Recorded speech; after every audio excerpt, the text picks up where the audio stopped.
आप देख रहे हैं न्यूज 7 हिंदी, राष्ट्र प्रथम। नमस्कार, मैं हूं प्रशस्ति तिवारी और आप देख रहे हैं न्यूज 7 हिंदी। दिल्ली में संसद परिसर बुधवार को राजनीतिक गतिविधियों का केंद्र बना रहा। एक तरफ पूर्व शिक्षा मंत्री और बीजेपी सांसद धर्मेंद्र प्रधान के संसद पहुंचने पर पार्टी सांसदों ने उनका जोरदार स्वागत किया, तो दूसरी ओर विपक्षी दलों ने छात्रों से जुड़े मुद्दों और पेलेट गन को इस्तेमाल को लेकर सरकार के खिलाफ प्रदर्शन किया। संसद भवन के मुख्य द्वार पर बड़ी संख्या में मौजूद बीजेपी सांसदों ने धर्मेंद्र प्रधान का गर्मजोशी के साथ स्वागत किया। प्रधान के पहुंचते ही सांसदों ने फूल मालाओं से उनका अभिनंदन किया और उन्हें पटका व टोपी पहनाकर सम्मानित किया गया। इस दौरान बीजेपी सांसदों ने भारत माता की जय समेत कई नारों के साथ उनका स्वागत किया है। बीजेपी सांसदों ने कहा है कि धर्मेंद्र प्रधान का अनुभव और संगठन में उनकी भूमिका पार्टी के लिए हमेशा महत्वपूर्ण रही। स्वागत कार्यक्रम के बाद पार्टी सांसद उन्हें सम्मान पूर्वक संसद भवन के अंदर लेकर गए। इस दौरान संसद परिसर में मौजूद सांसदों और कार्यकर्ताओं में काफी उत्साह देखने को मिला। अब आपको बता दें कि दूसरी तरफ अगर चले तो संसद परिसर में विपक्षी दलों ने विभिन्न मुद्दों को लेकर जोरदार विरोध प्रदर्शन किया है। विपक्षी नेताओं ने पेलेट गन के इस्तेमाल और छात्रों पर हुए लाठीचार्ज की घटना को लेकर सरकार पर कई तरह के सवाल उठाए।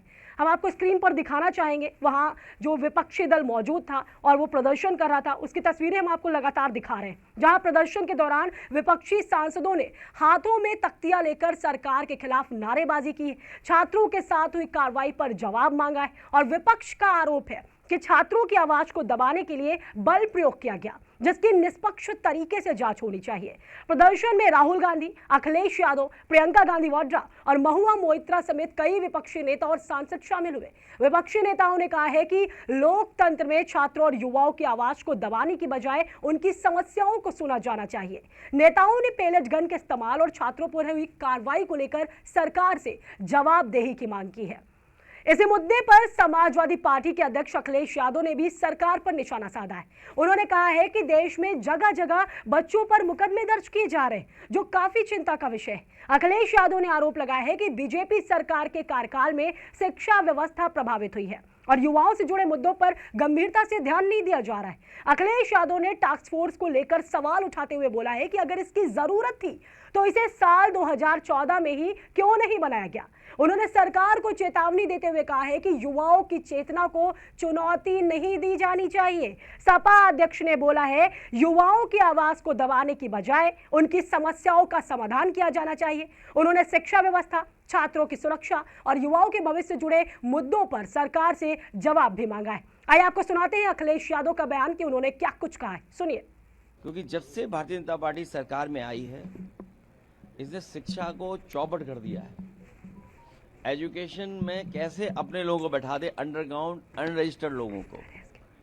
और मैं बधाई देना चाहता हूँ एक बार फिर युवाओं के, नौजवानों के, उनके मनोबल को और उनकी चेतना को। ये सरकार उनकी चेतना को चुनौती नहीं दे सकती है। ये अच्छी बात है, ये टास्क फोर्स और इतने बुद्धिजीवी लोगों को, और ये पहले से बुद्धिजीवी लोग रहे हैं सदन में या उन्होंने बहुत अच्छे स्थानों पे काम किया है। सरकार आज क्यों बना रही है? 2014 में क्यों नहीं बनाया? और अगर जो 2014 से बने होता तो देश हमारा विकसित हो। तो सुना आपने कि अखिलेश यादव ने क्या कुछ कहा। संसद परिसर में हुए इन घटनाक्रमों के बाद दिल्ली का सियासी माहौल गर्म हो गया है, जहां बीजेपी सांसदों ने धर्मेंद्र प्रधान के स्वागत के जरिए एकजुटता और समर्थन का संदेश दिया है, तो दूसरी ओर विपक्ष ने छात्रों और शिक्षा से जुड़े मुद्दों को लेकर सरकार के खिलाफ अपना मोर्चा खोल दिया है। विपक्ष ने साफ संकेत दिए हैं कि वह इन मुद्दों को संसद के अंदर और बाहर मजबूती से उठाता रहेगा।